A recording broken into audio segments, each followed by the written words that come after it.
You are perfect in the.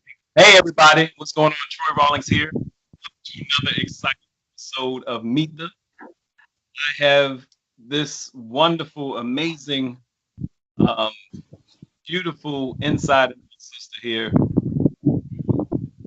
This um, activist, community activist, businesswoman, trainer, teacher, coach, and I originally met her, and she was teaching a course at the Comics Rock convention. Big shout out to my girl Hope Flood. And and if you hear the wind and see everything blowing and look at this, and this, you know how some of you guys who I interviewed, you know who you are, have these backdrops. That's not a backdrop. She's actually in a barn. Give it up for Sherita Herring-Oglesby. Oglesby? Oglesby, yes. What's going on, Sherita? Yes, yes. And she is in. Everything. Tell everybody what you're. Oh my gosh, I am in Hattieville, Arkansas, and I'm sitting here right now in a 150-year-old barn, or about 100. And this family's been in my family a very long time. My grandmother was 82, I think, when she died, and she was one of 13 siblings that was born in the old house that's right there. And this land was handed down to her, my great-grandfather, her father, from his father. So we're still digging to find out how long it's been in the family, but I can safely say more than 100+ years. So, yeah. So she was in another part of her land because she's homesteading. They got farmland. It's crazy. And I just want y'all to know, so if it gets windy or the reception she's outside in the barn, y'all. The Wi-Fi is in the RV near the house. It's crazy. But the fact that we have this reception, I said, look, stay there because that background is gorgeous. And it's fitting. Well, let's go all the way back. And this inspires me. I've started painting again. There's some things that just being here on the land, it's crazy, Troy, how inspired I am, and how even though winter is coming, I hate that I won't be able to sit out here even more often. So, amazing. I'm here. Well, let me say this. Some of you, and I'm talking to the audience now, some of you know, some of you have nonprofits, have been thinking about doing nonprofits, things like that. Some of you recognize her because I sent you her hour-long webinar, just because I don't know what to say about you. Some people you meet and they immediately change your life just by their presence. And I'm not blowing smoke. I'm not blowing smoke. This is just who she is. And she just carries this aura with her, this spirit about her that's giving. You find a lot of people who are into grant writing and nonprofits and stuff like that, but someone finds something and they just want to give it. Now, she's a businesswoman, but my God, you poured things into my life and helped me direct things with the coming Rawlings neighborhood. And you didn't know, certain times you call me and say, Troy, and give me an hour. And like, what international coach calls you and gives you an hour free coaching and say, okay, I'll talk to you later? Like, but that says about who you are too, though. You're magnificent. Oh, thank you. All right, now y'all see me in a tie. I haven't put on a tie in a while. It just went with. I just felt like it today, and I'm sitting there. And for y'all that don't know how to tie a tie, we'll do some tutorials. But so where are you originally from? We know your land is Arkansas. When I met you, I think you might have still been living here in Los Angeles when I met you. I was. I moved to Los Angeles on July 19th, 1988 is when I pulled into Los Angeles with my 2 young sons, had no job, didn't know anyone except the great aunt that was letting me stay in her duplex for 6 months before I had to pay any lease to her.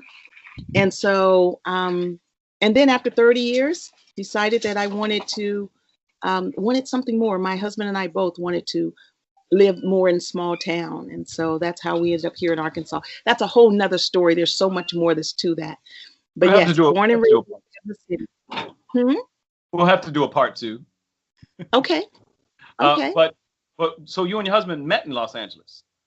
We actually did. But you know, the crazy thing is he was born not even 30 minutes from here in Pine Bluff, Arkansas, which is how our conversation started. My husband and I actually met each other on Facebook. And I just totally stopped dating. And I said, Lord, I'm just going to wait on you. And you know how I realized that I had been poked, and I went, and it was all these pokes, and I'm just going down, delete, delete, delete. And my son was there, and I said, what is poking? And he said, Ma, that's people saying, hey, how you doing? He said, now, if it's a dude you don't know, he's saying, hey, how you doing? So I was like, okay. So I went over to his page because something about him made me stop. And the way I look at it now, I know it was nothing but God, because I'm deleting everybody else. And when I get to him, I go over to his page. And I'm sorry, neighbors, they do drive by and blow. And so I go over to a page, and I'm reading down his page, and I'm scanning down. And, you know, a lot of times when you see single guys, their page is full of tweaking. See, I'm old. Twerking, boobs, butts. But his page was him barbecuing, him with his nieces and aunts. And I could see that he's more of a domestic kind of guy. And I got ready to poke him back, and I was like, no. And I got ready to poke again. I was like, ah. So I waited. But I thought he was from Pine Bluff. So the next day, I go to get ready to poke him, and it's his birthday. And so I message him, and I said, look, I see you're from Pine Bluff, Arkansas. My dad is from that area. Maybe, look, my cat, look at this. My cat is literally climbing up in the barn. Don't even worry.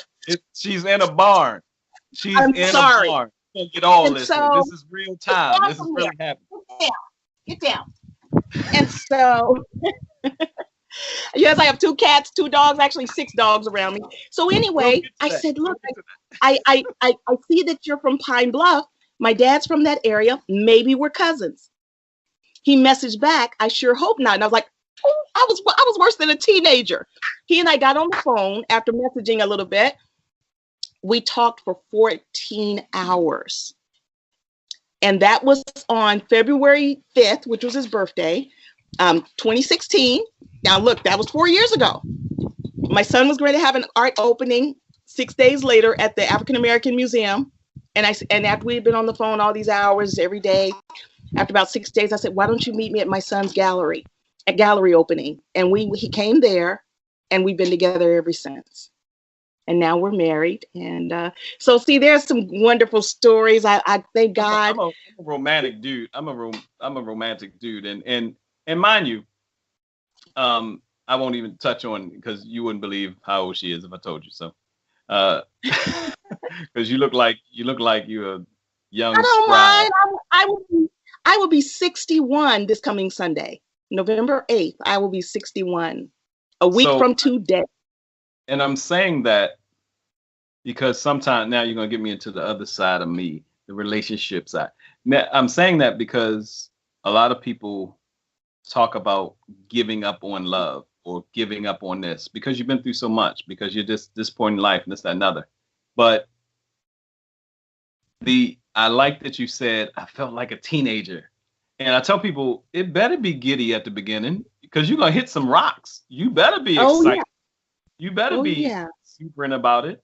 So, but also finding somebody, because you told me something key, and I'll get to more about your business side and the grandson. But you told me something key. You said, Troy, I wanted someone who would be cool with living on a farm.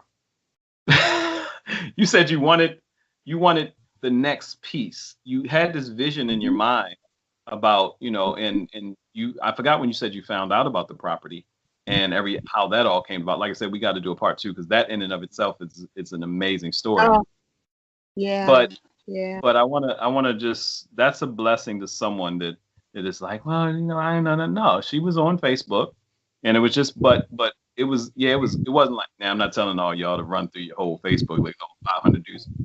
He's with a family. That might be his family. So calm down. But that's an exciting story, and it's telling people about, and it puts so much hope, but something deteriorates you. Smile. Like every time I've seen you, your smile lights up a room. So the person that you shouldn't pull from that. If you're with somebody, next thing you know, you're going to something wrong. People saying you, hey, Rita, what's wrong, baby? Yeah. No, I'm fine. Yeah. If nothing else, Troy, it's important to get with someone that allows you to be truly who you are. And that's why when you meet someone, don't pretend to be anything else, because then now you got to convince them to like the other person that you start to let out. Be yourself from the very beginning. And one of the reasons why I found out that he wanted to leave California is I told him, You know what? Prior to meeting you, I literally was looking at possibly moving to Paris. I wanted to live in the countryside in Paris, in France. And I said, that's one of my roosters. And I said, She's on and the he said, wait. She's on a farm. Y'all ain't understand what there's Wi-Fi, and that's why I'm letting it, she in a barn on a Sunday. yeah. Her place looks like CBS Sunday Morning behind her, y'all. All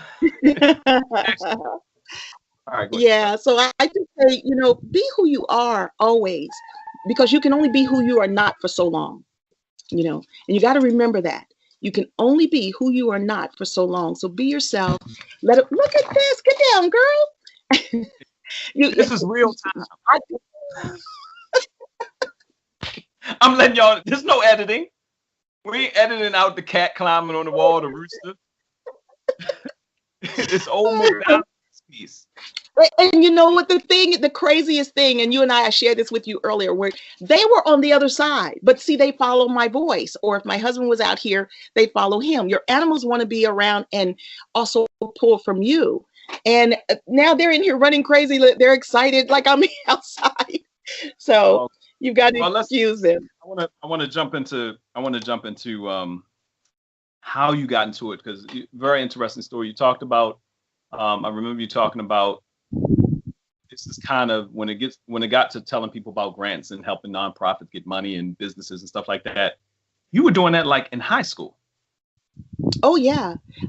You know what? We are who we are. And even in high school, I was always part of the committees that helped to raise funding for different programs and services. Then when I get out of high school, before I even started grant writing, I'm part of community organizations to help stabilize and benefit community, develop programs for youth. Then I become the director at a YMCA. And I started out there as their IT director, because I've always been into computers. Before I went there, I was working for Sprint, which used to be United Telecom. And but we will always gravitate to who we are. And so even being there at the Y, development of programs and services just is part of my DNA. As a young girl, Troy, if you go all the way back and look at yourself, I was that kid that if we were playing kickball in the middle of the street and Mr. Brown, who was the senior on our block, is up there raking his yard, I'm like, hey, y'all, we should go up there and help Mr. Brown rake his yard. I'm not going up there. So I was the only kid who would go up and help Mr. Brown rake his yard. Or if Miss Evans pulled up and I knew she had groceries in the car, I'm going and helping her take in her groceries. You can't stop showing up who you naturally are. And statistics show that it reveals who you are and your passion and your journey that you should be on by the time you're 5 years old. How often do we see a kid running around and say, that kid gonna run? Or there's another kid that's always talking, that kid gonna mess around and be an actor or a politician. We do that, but we don't nurture it for individuals to go further into what is natural to them. And that's why I know that I'm jumping around, but that's why I love the nonprofit arena so much, because it allows you're dead on. Dead on. Yeah, it allows you to be who you are, just what you love. And one of the things that I say in this is I want to show you how you can do what you love until you're dirt again. Right now, you don't have to wait until you retire. And it allows you to do that so smoothly. And since I've been in this arena since 1994 is when I truly jumped in, but I was a director at the Y in 1998 there in Los Angeles. And I saw the magic of what it does. I saw the ability of what it allows, no matter what someone's title is or how much money they have. Because when you step into this arena, you step in on the same footing. You step in the same even ground. And it's who you are as far as what you want to do in your programs on how much it's going to rise or stay flat. But it doesn't have to do with your credit rating. It doesn't have to do with your income, any of that. So you get started, you're doing things in high school, you leave high school, you go to college? Because I don't know. I only took classes. I don't even have a degree. And for a very long time, I used to be afraid to tell people that. But then I thought, I know what I know. I haven't met anyone yet that knows this arena better than I do, and I even train law firms in nonprofit arena, nonprofit development and nonprofit law. You know, Say the that again, girl. degree. You're preaching on a Sunday now. Say it again. You train. See that degree just shows that you have the stick-to-itiveness to get that sheet of paper. But I have more than 30 years of stick-to-itiveness that allows me to train the individuals that have that piece of paper. You're And training I'm people proud with of that. JDs. Did you say you're training JDs? Yes, yes, yes. I actually have trained at the university, and I've trained college professors in how to get funding for their programs and services. So there's a person out there right now watching this, and they have because I know people on both sides. I know people that are sitting on nonprofits and they're trying to get conceivably pennies. The big thing you got, the class I saw you teach, it was called There's a Grant for That. And you talked about, I think, the NBA, the NFL, the PGA. I think it might have been Mozilla or Firefox or somebody. And you went round down the list of organizations that were nonprofits. Well, the NFL had been a nonprofit since its inception. They changed their status in 2015. Now, understand that the teams are not nonprofit, but the league is nonprofit. The PGA is a nonprofit, the National Hockey League. Now, a lot of people frown on that, but see, that's just because of the lack of knowledge as far as the nonprofit industry that they don't know.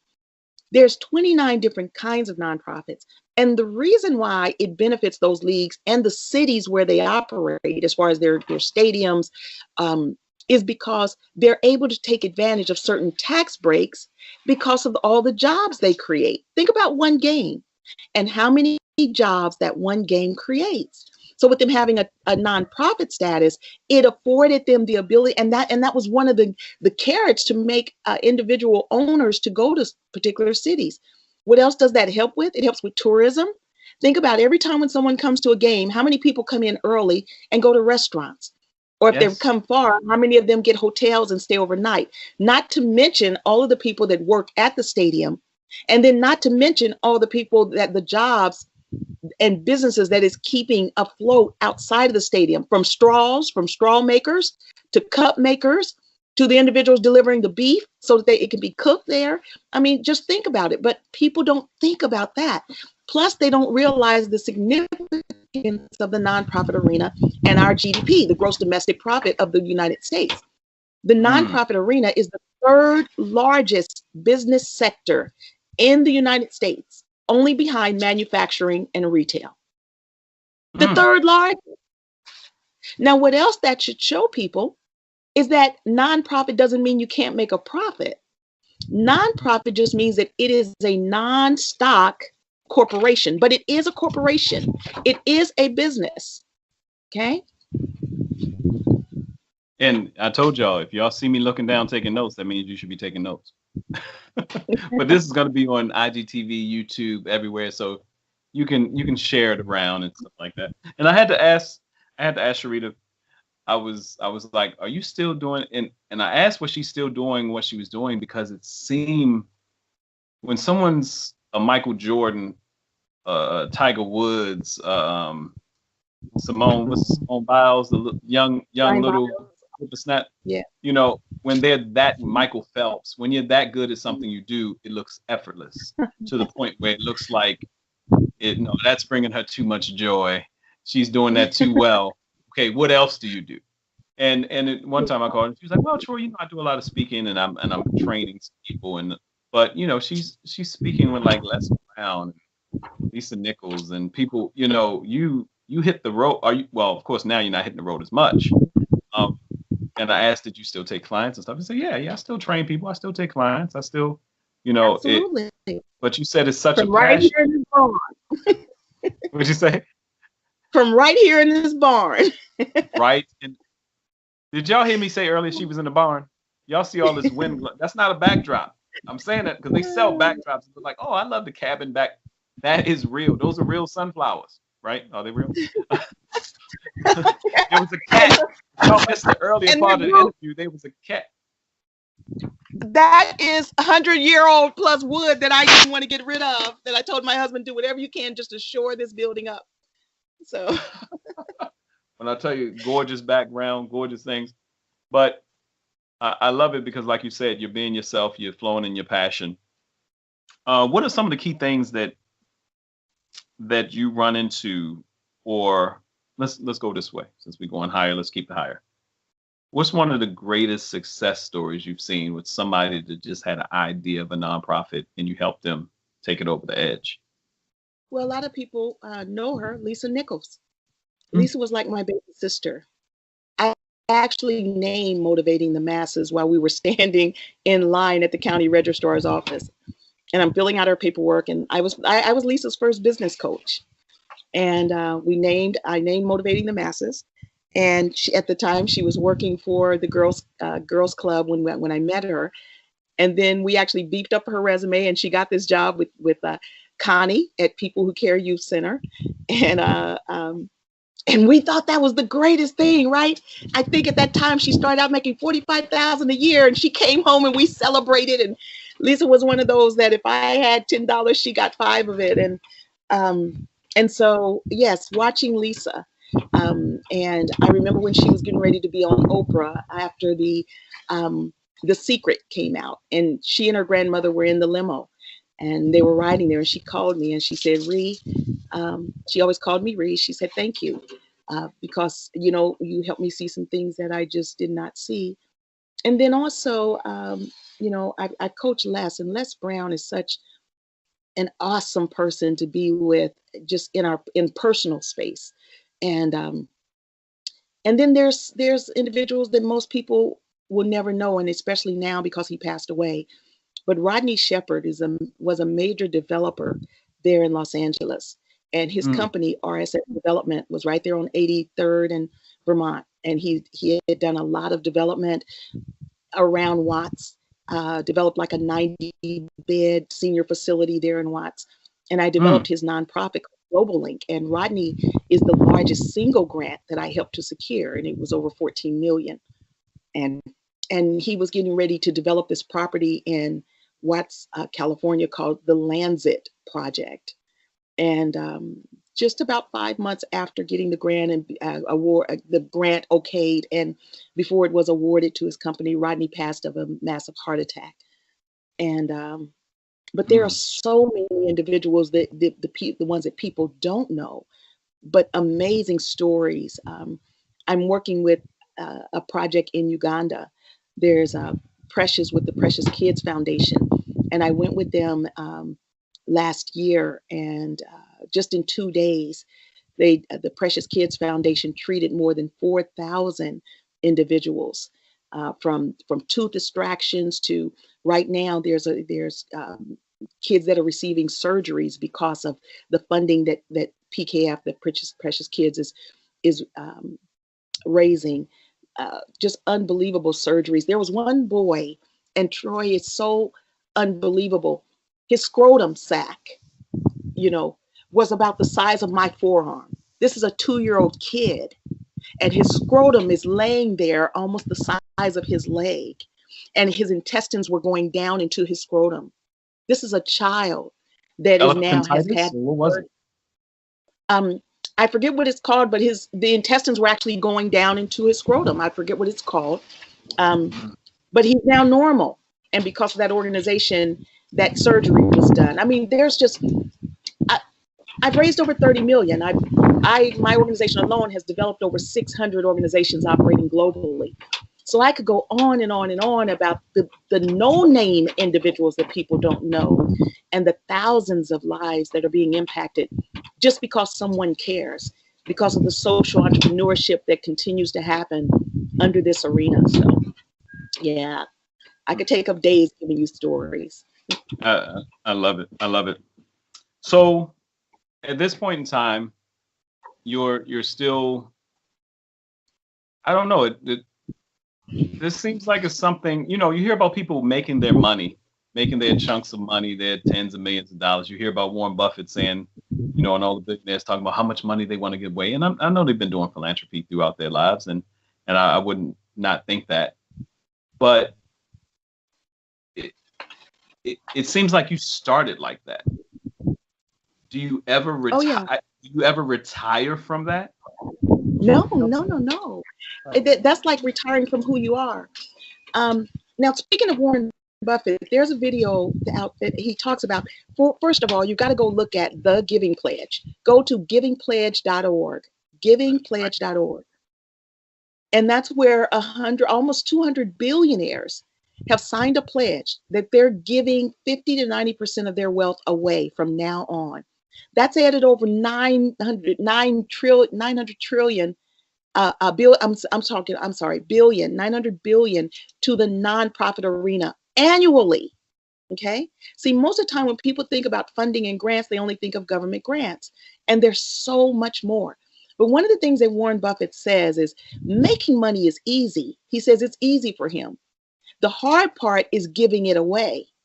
And not that he doesn't want to give it away, but the hard part is giving it away to organizations where his ROI is going to be realized. When I say ROI now in the for-profit arena, ROI is return on investment.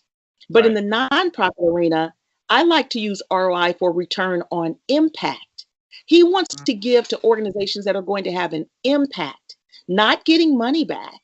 And so that's all a grant proposal is, Troy, is it helps an organization to write a clear and concise plan that's going to show how they're going to have an impact. And the grant funders, which are also investors, they just want to see a good clear-cut plan to show that their dollars are going to make a difference, not that they're giving the money to get a return from their money after 3 years or 5 years, like in the for-profit arena. So a grant proposal is what does that. It's like a big fat resume to show that you're going to have impact. Okay. Yes. I'm sorry, my kids are over here just having a ball. I don't know what's going on. Like I told y'all, if y'all just tuning in somewhere in an interview, or piece of it is going to be on IGTV. You got to go to YouTube to watch the whole interview. There are animals and lions and tigers and bears going on. She's in a real farm. Lions and tigers and bears. Oh my! What's that from? Am I dating myself for real? Right? No. It's if I know about it, everybody knows about the Wizard of Oz. Y'all know, right? Yeah. So amazing. Where would you like to be in the next 5 years? What would you like to be working on? What's a passion project for you beyond what you've done? I mean, it could be anything, not just right. Because you're doing the thing, you're doing the help. But what's something like, you know what? I always wanted to open that, or I'm doing it now. I'm doing it now all my life. Even when I was a director at the YMCA there in Los Angeles, we had a camp up in Big Bear called Camp Whittle. And it was wilderness just like this. And that's where we would take more than 100 to 200 kids to camp every summer. And I loved Camp Whittle. I mean, it was truly in the woods. And when the director position came available, I applied 2 or 3 times. I just didn't get it because they couldn't see that I had the experience, because I didn't have it as professional experience. But I've always wanted to live in the woods. I've always loved country. And so, again, I can't wait to share the story of how this came about. But I'm doing it now. And I have helped develop programs all over the world, from youth programs to horticulture, gardening. And that's why right next door to here, I have a greenhouse, because it's something and to touch on that, I want you to, share. I want you to share. We got time. I want you to talk about how you found out about how this came about, because it is divine providence the way it lined up. Well, for one, like I said, this is my great grandfather's land, handed down to him from my great grandfather. And right across the street was his brother, and up the hill was another brother. Right next door, this whole hill was called Kennedy Hill. My grandmother's maiden name was Kennedy. There's even a large stream that's now called Kennedy Branch. But ever since my great grandfather passed away in 1975, no one has done anything with this land. I didn't even know it was still here. I'd come here when I was a young girl with my grandmother. The outhouse that I even used is still standing, barely. But I said to my husband, don't tear it down. I'm going to do something with that, But we were touring in our RV after Ray and I met. Matter of fact, not even a month after we met, we started touring because I've always hated to fly. And this is, again, Troy, how God works things out when you just stay faithful and stay true to what he has blessed you to do. And I've always hated to fly, even though I was flying sometimes 3-4 times a month to speaking engagements. And I meet Ray, and he has this 38-foot RV, right? And that was one of my draws to him too, because he had left the city and was living on the lake, and I'm like, what? And he thought that I would look down on him, and that was my draw, right? And he said, I just like a simpler life. What? And so then. Oh yeah, I want some guineas and some cats climbing walls, girl. What? And he loved to fish. And Troy, I love to fish. I used to always go fishing with my dad. Look, one time I even wrote on this dating site, what do you love to do? And I said, nothing thrills me more than sitting on the dock, fishing, eating sardines and cinnamon rolls. Because that's what my dad loved to eat. Like sweet and salty together. Girl, you don't understand. Sweet, I'm getting my vitamin D from these sardines. The sardines is the most nutritious thing in the world. You don't even understand what's happening. Oh my gosh. Milk, you know that. So the thing is, so we're touring in the RV, and I'm doing my speaking engagements instead of flying. We were gone like a month at a time, sometimes 2 months. We've gone through 23 states. So anyway, I was in DC. I had just done this big conference with the Power Networking Conference with George Fraser. And my uncle, that was a mayor of a small town here in Arkansas, called me and said, look, are you still on your tour? And I said, yeah, Unc, I am. And he was wanting to go after this major grant, which they ended up getting. They got $500,000 grant. My cats are over there raising Cain. They got this $500,000 grant to put a new road through the town. Well, Ray and I ended up coming through, and I did the workshop that weekend with his staff, showing them the what you should write in the grants and things like that. And we were just going to stay that weekend. We ended up staying a month because we liked Arkansas so much, but it wasn't even on our radar. Even though Ray was born and raised here, he had never lived here. I mean, his mom had taken him away as an infant. And so, but see, God works things out. So my uncle, who is living on the land where my father was born, because remember when I met Ray, I asked him, maybe we're cousins because my dad was born in that area. My uncle's living on the land where my father was born. And he was going to give us an acre of land because I did a whole lot of work for him, trained his staff and yada, yada. And he said, you know what, you've earned this. Well, it worked out that didn't happen. So I just said, well, Lord, okay, well, Ray and I we've decided to, for some reason, you brought us here to Arkansas. So my aunt, who lives in Kansas City, my mom's sister, I talk to her every morning over coffee. And so I'm on the phone and I'm looking through the newspaper, and she says, baby, what you doing? I hear all that paper in the background. And I guess it was from me flipping the pages. And I said, well, Ray and I were looking for some land here in Arkansas because that didn't work out with Aunt. I really want to be here, and so does he. And she said, well, we still got that land up there in those hills, up in those sticks, but you probably don't want to be up there. And I was like, what land? And she said, baby, the land where Big Mama was born. What? Ray and I got in the truck, drove up here that day. That was last January. About a year and a half ago. We drove up here that day, and I cried. And I just did not realize that the land was still in our family. And Troy, and I'm talking now to individuals that are sitting on their air property. Troy, do you know at the beginning of 1910, the African-American families had more than 30 million acres across the United States. Do you know now it's down to under 3 million? We are losing our air property quicker than anyone else. Stop it. We're losing our air property quicker than anyone else. It's sad. And I cried, Troy, because the dishonor that we've done to my great grandfather and our ancestors can you imagine how hard? I mean, we've got 30 acres here, and this is after a lot of the land has been bought, sold, or lost. And so to even just preserve this 30 acres, and that's why this barn means so much to me, because even the nails, Troy, I've got a can over there where even the old nails that we've pulled out, I saved, because also as an artist, I'm going to do something with them.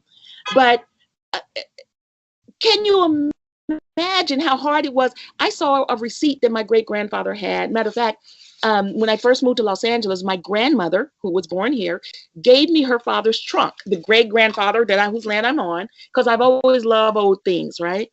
And I took that trunk with me to California. Troy, the trunk has come home.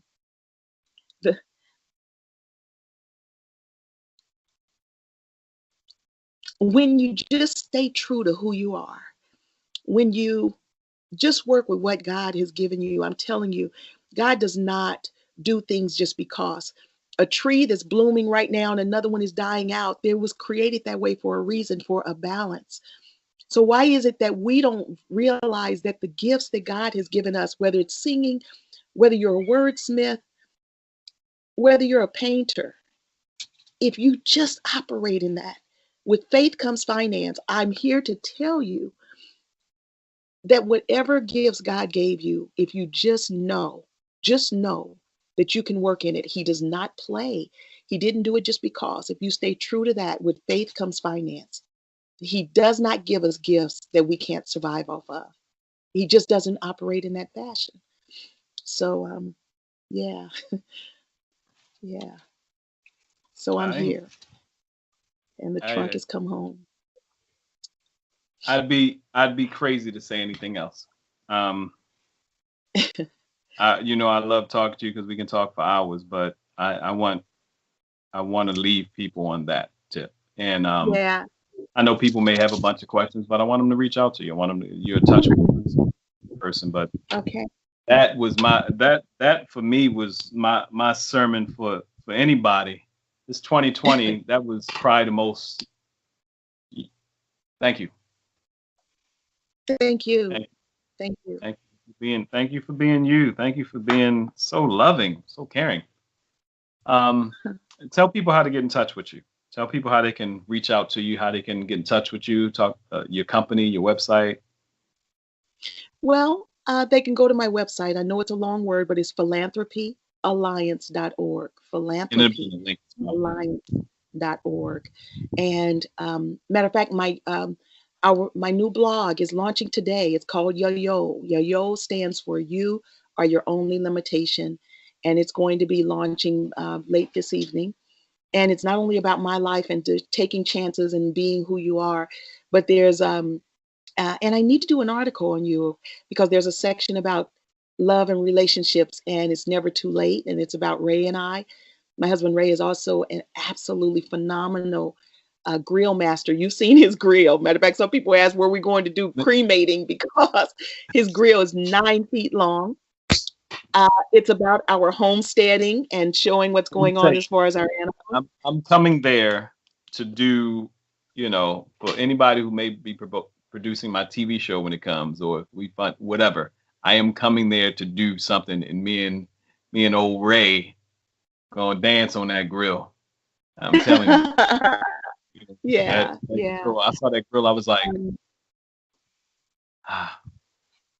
but amazing. Yeah. Amazing.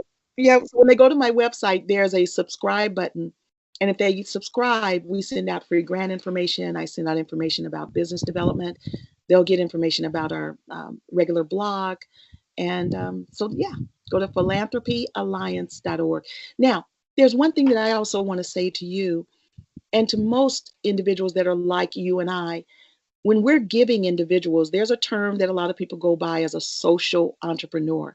But also, Troy, you should have on your website that you are a philanthropist. See, people think that you only use that title when you're a Bill Gates or a Warren Buffett. No, philanthropist and philanthropy is when you are a giver, when you have a life of giving, when you make a difference with people. And it doesn't matter the dollar amount. It could be that you are a habitual volunteer. You are a philanthropist. And Troy, the moment you start wearing that title and it starts appearing on whether it's your resume, your website, it should be on everything. You wait until you see the difference in how people respond to you and knowing that you also are a philanthropist. So again, philanthropyalliance.org. Amazing. Amazing. Like I said, and y'all see beautiful inside and out. Every time. I'm trying to hold it together. You almost had me do it. You almost had me. Almost got me. You Wow. almost had me. You almost messed me up. I put a tie on. I'll be crying like I'm at a funeral. I love you, Sherita, I appreciate you so much. Thank you I for love taking you some too, time my out brother. with me. And Yeah. well, you blessed a lot of people, but I know this is going to bless a lot of people, especially we need it right now. And Yeah. I believe, and I say this before, and I'm not saying this because I'm not saying God allows some kind of thing but I know this is a time, this is supposed to be a time of rest, a time of Sabbath, and a time of restructuring, renewal, for people to realize that, God is real and he's like the perfect parent. He got everything you need. And Yes. and if you just be your authentic self, and if you can't find your authentic self, take a minute to talk to somebody like Sherita and look at her website and reach out, and you'd be some amazing like I said, as much stuff as I do, the people that know me, and for her to say, Troy, everything you have can you're good. And philanthropy is the base of me. I call myself a servant leader. That's all philanthropy seems like it is, being servant leader, That's all servant it leadership. is. Yes. Yes. Yes, it is. All right. Yeah. And I'll let you there's go. a grant for that. There's a grant for that. Yeah, there's a grant for Yeah. that. And I love it because, like I said, if you're a business owner, if you're a nonprofit owner, if you're not a business owner, reach out to Sherita. Share this interview, because with at least 2-3 people, you'll bless somebody. And I appreciate you so much, Sherita. So Thank ready to you. fire the grill. I got to set a time, but we're gonna dance on that grill. I'm gonna bring Yeah. Zoe, and we're gonna. We will love it. We will love it. And we're making room for you. Yeah, I heard log cabin stuff. Okay. Remember you Yeah. said that. I'll be there Yeah. with the little knapsack. Remember they had the sack on the stick with I don't know what Yeah. that was. like you were running away. I gotta say this. My cousin said that my little white dog Joy, Ray and I have had her since we met, and now with all these other animals, she says my dog Joy calls her and says she's gonna run away. She said, "Girl, you could picture her walking down the street with the little stick, with the little red, bandana filled with her little stuff, her little dog food. She's gonna run away." Yeah. Who's in those little Troy, bandanas? thank you. Who's sitting there? Yeah. Like one pair of underwear. Just... Yeah. Troy, thank you. This has been a joy. I appreciate you so much, and we'll talk to you soon. And I'm excited to get this out to the masses, because people need to know. Just people like you and I. There's nothing can stop you if you move forward in it. So I appreciate you. Love you. Yes. Love you too. Talk to you soon.